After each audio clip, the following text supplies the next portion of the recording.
Hello friends, எல்லோரும் எப்படி இருக்கீங்க? நம்ம இன்றைக்கி நம்ம சேனலில் ரொம்ப டேஸ்டியான சூப்பரான அட்டகாசமான தோசையும் தேங்காய் சட்னியும் தான் செஞ்சு காமிச்சிருக்கேன். இது தஞ்சாவூர் பக்கம் உரப்படன்னு சொல்லுவாங்க, பருப்படன்னு சொல்லுவாங்க.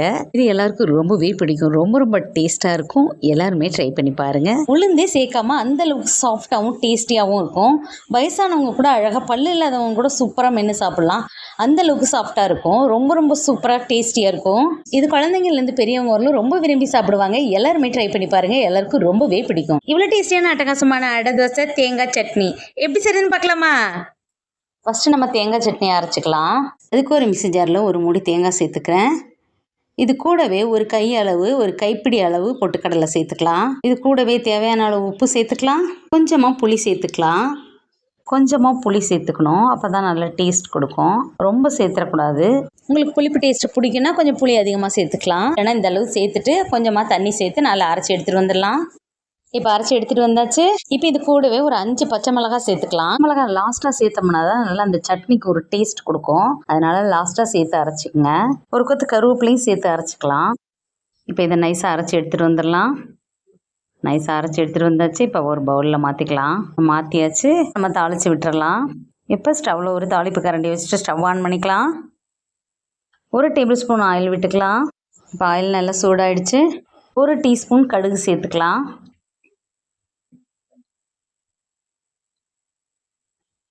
இப்போ கடுகு நல்லா பொரிஞ்சிருச்சு.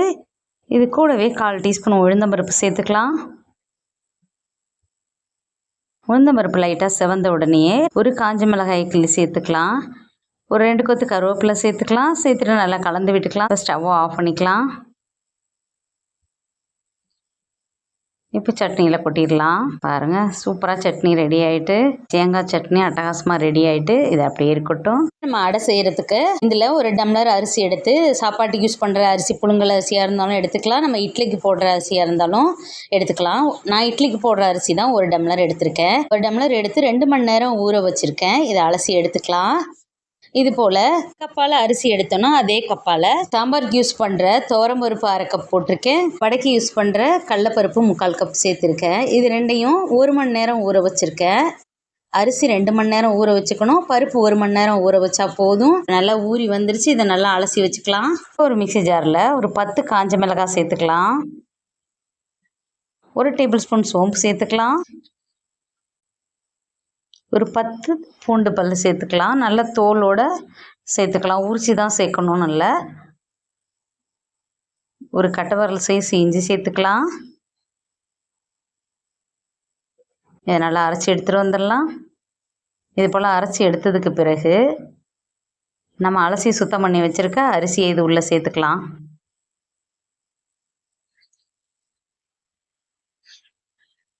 இப்போ அரிசியெல்லாம் சேர்த்தாச்சு. இப்போ கொஞ்சமாக தண்ணி சேர்த்துக்கலாம். ஒரு 100 ml தண்ணி சேர்த்துக்கலாம். இப்போ நல்லா அரைச்சி எடுத்துகிட்டு வந்துடலாம். ரொம்ப வலுவலுன்னு அரைக்கக்கூடாது. பாருங்க, ரொம்ப நைஸாக இல்லாமல் இது போல் லைட், ரொம்ப கொரகொரப்பாகவும் இல்லாமல் இது போல் அரைச்சி எடுத்துக்கணும். ரொம்ப நைஸாக அரைச்சி எடுத்துட்டாலும் வலுவலுன்னு இருக்கும். கொரப்பட நல்லா இருக்காது. இப்போ இதை ஒரு பாத்திரத்தில் மாற்றிக்கலாம். பாத்திரத்தில் மாற்றியாச்சு. இப்போ நம்ம பருப்பு அரைச்சி எடுத்துகிட்டு வந்துடலாம். பருப்பு அலசி வச்சுருக்கோம். இப்போ இதை அரைச்சிக்கலாம். இதே மிக்ஸி ஜாரில் இந்த பருப்பை மாற்றிட்டு அரைச்சிக்கலாம். இது 2 முறையாக போட்டு அரைச்சிக்கலாம் மிக்ஸி ஜாரில். இப்போ இதில் தேவையான அளவு தண்ணி விட்டுக்கலாம். தேவையான அளவு உப்பு சேர்த்துக்கலாம். நீங்கள் கல் உப்பாக சேர்த்துக்குங்க. சேர்த்துட்டு அரைச்சி எடுத்துகிட்டு வந்துடலாம். பாருங்கள், இதுவும் ரொம்ப நைஸாகவும் இல்லாமல் ரொம்ப கொரகொரப்பாகவும் இல்லாமல் இந்த பதத்துக்கு அரைச்சி எடுத்துக்கணும். இப்போ தான் நல்லா சாஃப்டாக நல்லா டேஸ்டியாக இருக்கும். இந்த மீதி இருக்கிற பருப்பையும் இப்படியே அரைச்சி எடுத்துடலாம். இப்போ இந்த பாத்திரத்தில் மாற்றியாச்சு. மீதி இருக்கிற பருப்பையும் இது போல் அரைச்சி எடுத்தாச்சு. இப்போ பருப்பையும் அரைச்சி எடுத்துட்டோம். இது கூடவே ஒரு 1/4 டீஸ்பூனுக்கு கம்மியாக மஞ்சத்தூள் சேர்த்துக்கலாம். கொஞ்சமாக பெருங்காயத்தூள் சேர்த்துக்கலாம். மிக்ஸி ஜாரை அலசி ஊற்றிக்கலாம். தண்ணி ஊற்றும் போது கவனமாக ஊற்றிக்கிங்க, ரொம்ப ஊற்றிடாதீங்க. இப்போ நல்லா 2 பெரிய வெங்காயத்தை நல்லா பொடி பொடியாக கட் பண்ணி வச்சுருக்கேன், குட்டி குட்டியாக. இதை உள்ளே சேர்த்துக்கலாம். நாட்டு சின்ன வெங்காயம், சாம்பார் வெங்காயம் அரைச்சி போட்டிங்கன்னா இன்னும் டேஸ்ட்டாக இருக்கும், உடம்புக்கும் நல்லது. ஒரு மூடி தேங்காயில் பாதி மூடி தேங்காய் திருவி வச்சுருக்கேன், இதை உள்ளே சேர்த்துக்கலாம். உங்களுக்கு விருப்பம்னா சேர்த்துக்கங்க, இல்லைன்னா ஸ்கிப் பண்ணிக்கலாம். கொஞ்சமாக முருங்கைக்கீரை எடுத்திருக்கேன் பாருங்கள்.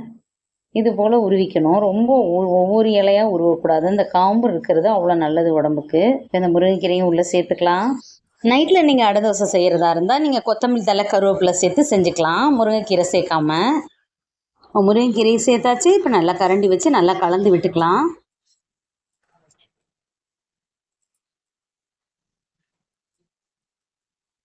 நல்லா கலந்து விடணும். அது தேங்காய், வெங்காயம் எல்லாமே நல்லது, முருங்கைக்கீரை எல்லாமே ஒன்றா மிக்ஸ் ஆகுற அளவுக்கு நல்லா கலந்து விட்டுக்குங்க.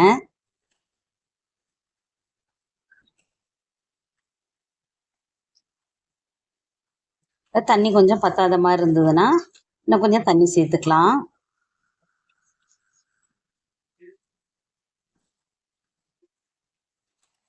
கையால் தட்டுற மாதிரி இருந்தால் தண்ணி ஊற்ற வேண்டாம். நம்ம கரண்டியால் ஊற்றுறதுனால கொஞ்சம் தண்ணி கலந்துக்கலாம். அப்போ நல்லா கரெக்டாக செக் பண்ணி தண்ணி ஊற்றிக்கிங்க. எடுத்தோடனே ஒரே தெரியாக எல்லா தண்ணியும் ஊற்றிடக்கூடாது. கொஞ்சம் கொஞ்சமாக தண்ணி ஊற்றி கலந்து விட்டுக்கணும். அப்போ தான் நம்மளுக்கு அளவு தெரியும்.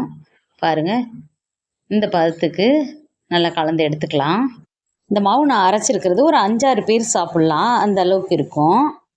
அரிசி 200 கிராம் எடுத்திருக்கேன். கடலைப்பருப்பு ஒரு 100 கிராம் எடுத்திருக்கேன். உரம்பருப்பு ஒரு 75 கிராம் எடுத்திருக்கேன். நீங்கள் எத்தனை பேருக்கு அடை செய்யணுமோ அதுக்கு தகுந்த மாதிரி அரிசி பருப்பு எடுத்துக்கோங்க. கிராம் கணக்கில் எடுக்கிறத விட நான் கலந்து எடுத்த மாதிரி கப்பால் அளந்துக்கிட்டிங்கன்னா ரொம்ப ஈஸியாக இருக்கும். பாருங்கள், இந்த பதத்துக்கு கலந்து எடுத்துக்கங்க. இதுதான் கரெக்டான பதம். இப்போ அடை தோசை மாவு ரெடி ஆகிட்டு, இப்போ ஸ்டவ்வில் ஒரு தோசைக்கல்லை வச்சுக்கலாம். ஸ்டவ் ஆன் பண்ணிக்கலாம். நல்லா ஆயில் தடவி விட்டுக்கலாம். இது போல் வெங்காயத்தில் நினச்சி ஆயில் தடவைனா நல்லா தோசையும் நல்லா வரும், ஒட்டாமல் ஒட்டி பிடிக்காமல் நல்லா வரும். அயன் தோசைக்கல்லுக்கு இந்த மாதிரி வெங்காயத்தில் எண்ணெயை நினச்சி நல்லா தடவி விட்டுட்டு அதுக்கப்புறமா நம்ம என்ன செஞ்சாலும் தோசை ஊற்றினாலும் அடை சுட்டாலும் சூப்பராக வரும். நல்லா எண்ணெய் தடவி விட்டாச்சு. இப்போ நல்லா கல் காஞ்சிருச்சு. இப்போ ஒரு கரண்டி மாவை இது போல் எடுத்து மெதுவாக தேய்ச்சி விடணும். பொறுமையாக மெதுவாக மெல்லீஸாக தேய்ச்சி விடணும்.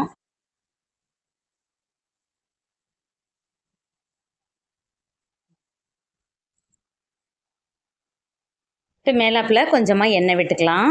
சுற்றி எண்ணெய் விட்டுக்கலாம். நல்லா சிம்மில் வச்சு இல்லை மீடியம் ஃப்ளேமில் வச்சு வேக விடுங்க, இல்லைனா கரிஞ்சிரும். பொறுமையாக வேக வச்சு எடுத்தோம்னா தான் நல்லா டேஸ்ட்டாக இருக்கும். கரிஞ்சிருச்சுன்னா டேஸ்ட் நல்லா இருக்காது. அதனால் கொஞ்சம் பொறுமையாக வேக வச்சு எடுத்துக்கங்க. இப்போ திருப்பி போட்டுக்கலாம்.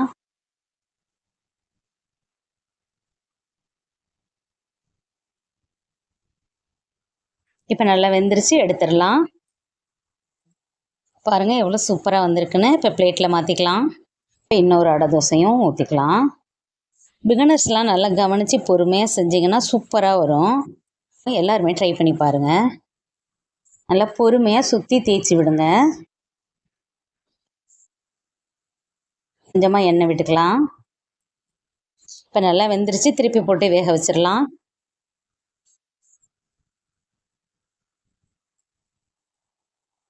இப்போ நல்லா வெந்துருச்சு, இப்போ எடுத்துடலாம். பாருங்கள் எவ்வளோ சூப்பராக வெந்து வந்துருச்சுன்னு. இது போல் எல்லா அடையுமே ஊற்றி எடுத்துக்கலாம். இது போல் எல்லா அடை தோசையுமே ஊற்றி எடுத்துக்கலாம்.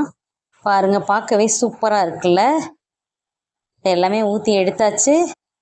எவ்வளோ சூப்பராக வந்திருக்கு பாருங்கள். ரொம்ப ரொம்ப சாஃப்டாக இருக்குது. உளுந்து சேர்க்காமையே எவ்வளோ சாஃப்டாக வந்திருக்கு பாருங்கள்.